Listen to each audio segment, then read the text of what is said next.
भक्त भगवान और भक्ति, तो भक्ति का नाम यहाँ प्रेम है और भक्त का नाम प्रेमी है और भगवान का नाम यहाँ प्रेमास्पद है।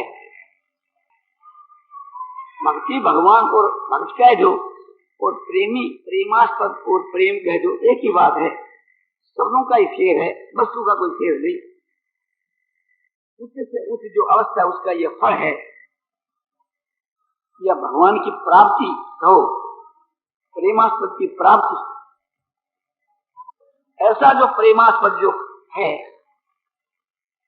वहां मुक्ति की भोगों की तो बात ही नहीं, वहां भोगों की तो गंध ही नहीं।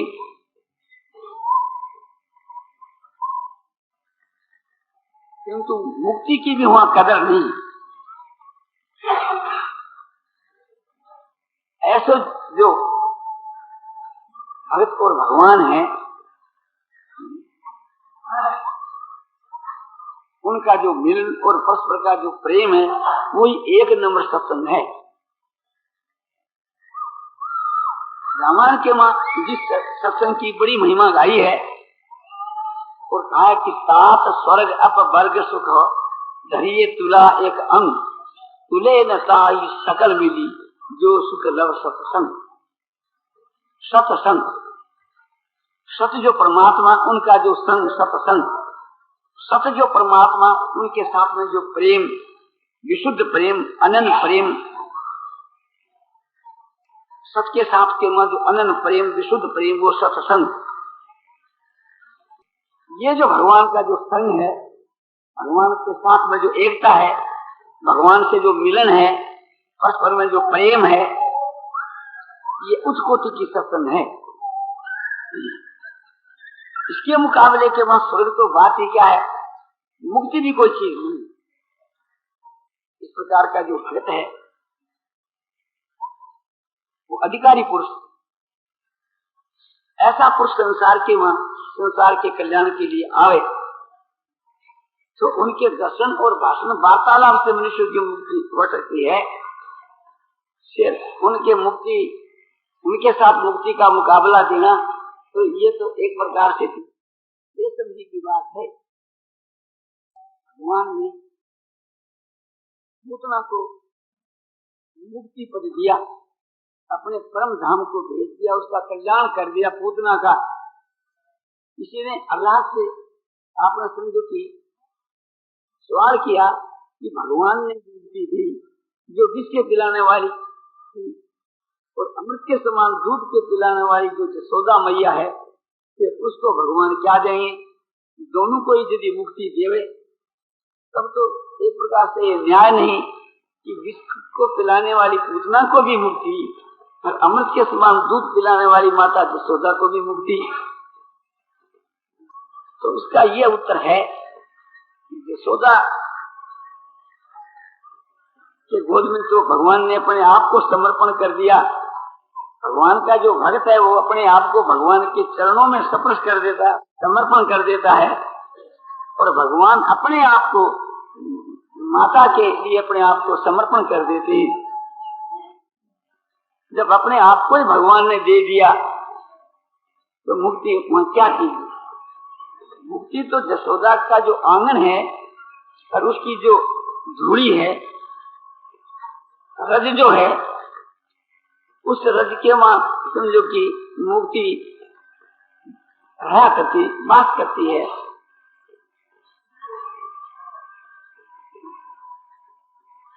उस ब्रज की जो रज, उसके मां एक प्रकार से मुक्ति बात करती है, ऐसा भक्त लोग कहते हैं। तो फिर यशोदा के आंगन की धूली में मुक्ति बात करे, इसमें तो आश्चर्य ही क्या है? अभिप्राय यह है कि यशोदा के समझो कि आंगन की धूली को कोई मस्तक में धारण करे या उसका पान करे तो मुक्ति का अधिकारी हो जाता है।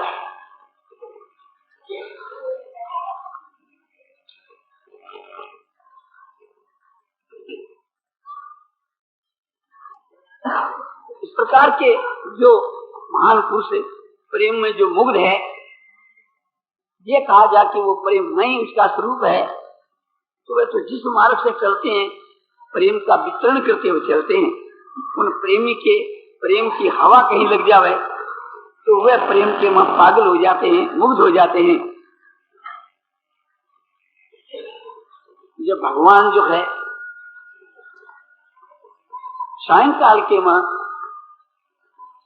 गवों के खुर की धूली से थी और दूषित होकर के जब अपने प्रवेश करते थे वृंदावन के मां,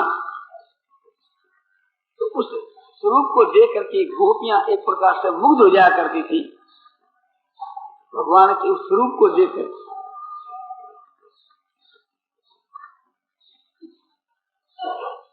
और भगवान के स्वरूप को देखकर मुग्ध हो जावे, इसमें तो बात ही क्या है। जब उद्धव जी गए ब्रज के वहां और गोपियों से मिले तो गोपियों की वो प्रेम लीला, प्रेम क्रीड़ा को देख करके के इतने मुग्ध हो गए कि वो अपने को संभाल नहीं सके। और लौट करके वापिस जब द्वारका में गए तो कहा कि प्रभु आपने मुझको जो गोपियों को ज्ञान और योग की शिक्षा देने के लिए भेजा था, ये तो एक निमित्त मात्र था, ये तो बहाना था। वास्तव के बीच के वहां उनसे प्रेम सीखने के लिए मुझको आपने भेजा। उद्धव जी जो है उन गोपियों को याद कर करके, उनके प्रेम को याद कर करके अरे समझो कि मुग्ध होया करते। प्रभु यदि मुझको कोई लता और पता या वृक्ष और गुलम बनाओ तो ब्रज में बनाओ, जो गोपियों के चरणों की धूली मेरे सिर पर पड़ेगी तो मैं सो एकदम प्रेम में मुग्ध हो जाऊंगा, यानी एकदम पवित्र हो जाऊंगा। ये उद्धव का भाव हो गया। तो भगवान के जो प्रेमी होते हैं, जिनको भगवान की प्राप्ति हो चुकी और भगवान के प्रेम के बीच के वहां मुग्ध होते हैं, उनके नेत्र प्रेम से जुड़ा करते हैं और वे प्रेम के वहां समझो कि अपने आप को बुझा करके के संसार में विचलित क्या करते हैं। ऐसे प्रेमियों का दर्शन करके और दर्शन करने वालों की दशा बेदशा हो जाती है। उनको अपने आप का ज्ञान नहीं रहता। वहां नीति और धर्म की मर्यादा या पालन कठिन है। जब प्रेम लक्षणा भक्ति के समय में साधन काल के वहां उसकी एक प्रेम में दशा बेदशा हो जाती है और भगवान का साक्षात्कार होने पर, प्राप्त होने पर और भगवान के साथ में एक ही भाव होने पर तो क्या दशा होती है उसका वर्णन भी कौन करे। जिसका वर्णन स्वयं भगवान नहीं कर सकते तो दूसरा कौन कर सकता। भगवान भी वर्णन करे तो वाणी से तो करेगी ना, भगवान भी उसका वर्णन नहीं कर सकते।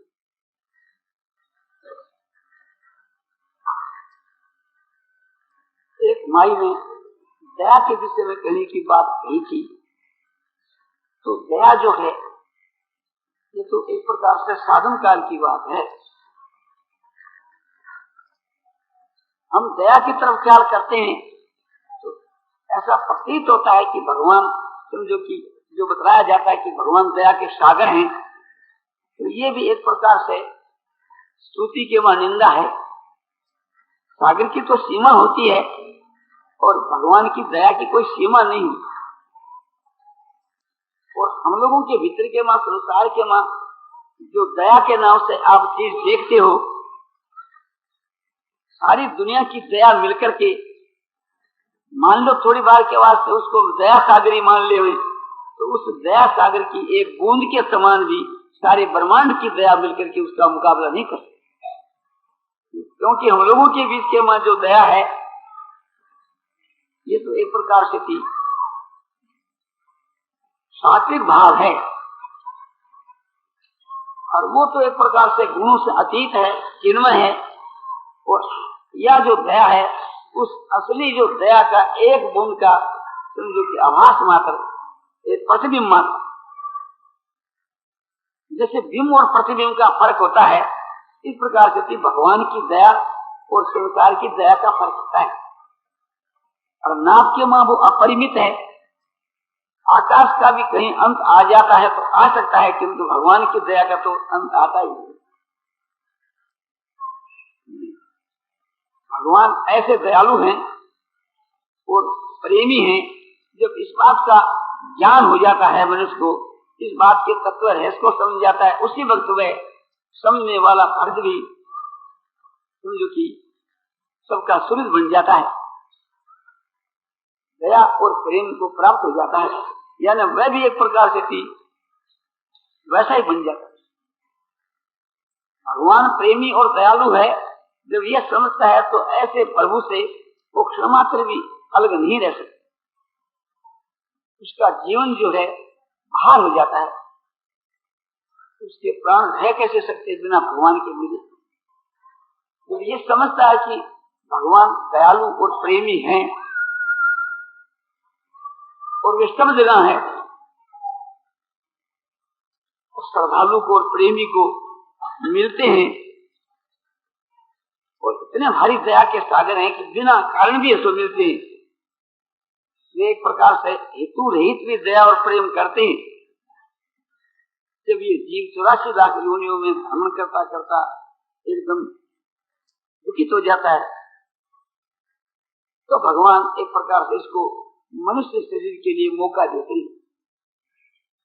आगे तुलसीदास जी ने कबहू के करी करुणा नर देगी देत ईस बिनु हेतु स्नेही। तो भगवान कभी दयालु भगवान दया करके इसको कभी मनुष्य का शरीर देते, 84 लाख योनियों में मन करते करते इसको दे करके, दुखी दे करके, आतुर दे करके, कैसे जो भगवान की प्रेमी स्नेही बिना ही कारण दया और प्रेम करने वाले भगवान इसको मनुष्य का शरीर देते हैं। हम लोग दया के पात्र न होने पर भी भगवान ने हम लोगों के ऊपर अलौकिक दया की कि जिससे हम लोगों को ये मनुष्य का शरीर मिला। ये मनुष्य का शरीर भगवान इसलिए दिया था कि प्रभु जो बिना ही कारण दया और प्रेम करने वाले हैं, इस बात को मनुष्य ही समझ सकता है, किंतु ये समझ नहीं आई तो भगवान का वो परिश्रम एक प्रकार से व्यर्थ ही हुआ। तो वो व्यर्थ नहीं होना चाहिए। हम लोग मनुष्य कहलाते हैं तो मनुष्यत्व तो हमारे में होना चाहिए। इतना उपकार करने वाले भगवान, हमको कृतघ्नी तो नहीं होना चाहिए, उसके गुण को तो नहीं भूलना चाहिए, उनके उपकार को तो नहीं भूलना चाहिए। भगवान कहते हैं कि श्रीदंग सर्वभूता नाम ज्ञातवा मांग शांति मृत्यति। भगवान कहते हैं कि मैं सब प्राणी मात्र का सूर्य हूँ, इस एक का नहीं। ये जान करके मनुष्य को परम शांति मिलती है। जब हम लोगों को परम शांति नहीं मिली तो भगवान सूर्य है, इस बात को हम लोग नहीं समझे। सूर्य का मतलब यह है कि भगवान बिना ही कारण प्रेम करने वाले और बिना ही कारण दया करने वाले हैं। इस बात को हम लोग नहीं समझे। समझने के साथ के बीच के मन समझो कि इतनी प्रसन्नता, इतनी शांति, इतना आनंद होता है कि उसको अपने आप का ज्ञान नहीं रहता। एक महान जो पुरुष है, महात्मा जो पुरुष है, तो बिना कारण दया और प्रेम करने वाले, जिनके लिए भगवान कहते हैं कि अद्वेष्टा सर्वभूतानां मैत्र करुणा, जो सारे भूतों में द्वेष भाव से रहित है और सबके ऊपर जिनकी दया और सब में प्रेम है, सारे प्राणियों के बीच के मां हेतु रहित दया और प्रेम है, और उसके प्रेम और दया के बदले को तो हम चुका ही नहीं सकते हैं, किंतु उसको भी हम समझ जाए तो हम वैसे ही बन सकते हैं। तो भगवान जो परम दयालु और प्रेमी और हेतु है दया प्रेम करने वाले हैं, उनके दया और प्रेम के तत्व है इसको हम समझ जाएं तो फिर भगवान में और हमारे में फर्क क्या रह जाता है, हम वैसे ही बन सकते हैं, बन जाते हैं। ऐसी बात के होते हुए इस लाभ से हम लोग वंचित हैं तो हमारे लिए बहुत ही लज्जा की, शोक की और दुख की बात है। और इसमें केवल समझो कि विश्वास और श्रद्धा की कमी और उसे हेतु हमारी मूर्खता और अज्ञान, ऐसी परिस्थिति के बीच के हम लोगों को उसे जानने के लिए राम पर चेष्टा करनी चाहिए। और विशेष चेष्टा की आवश्यकता क्या है?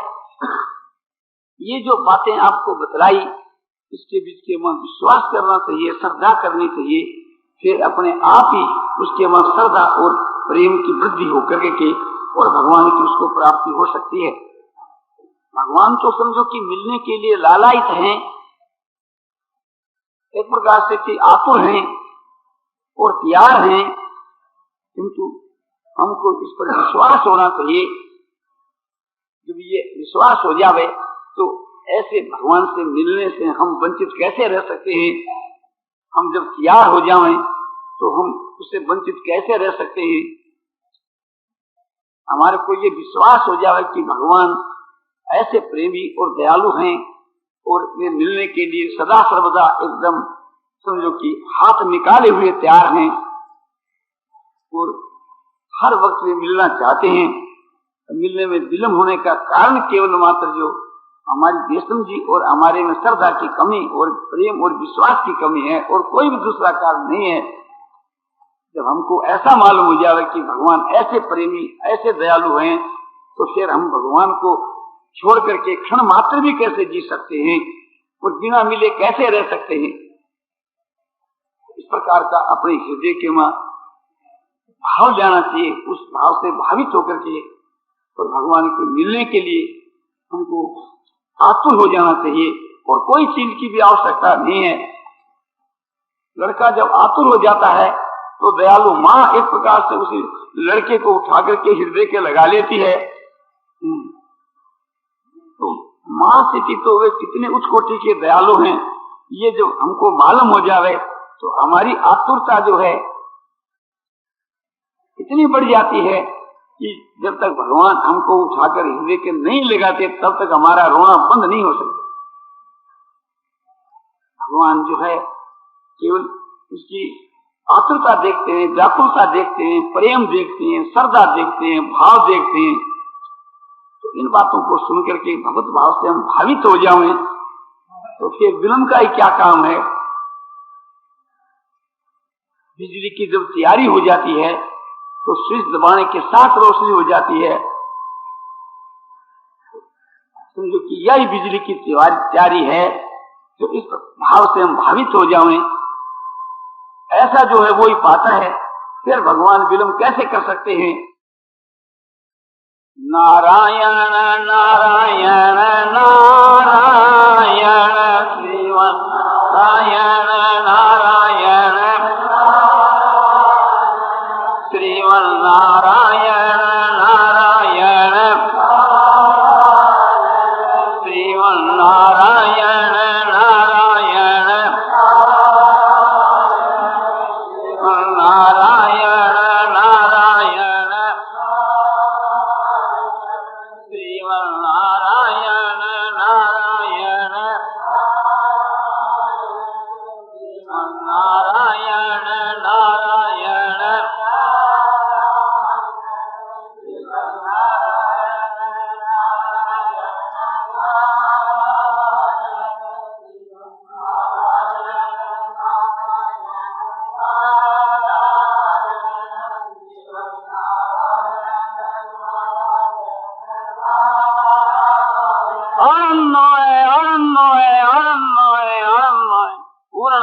पूर्णां पूर्णां अपारां शान्तां धनां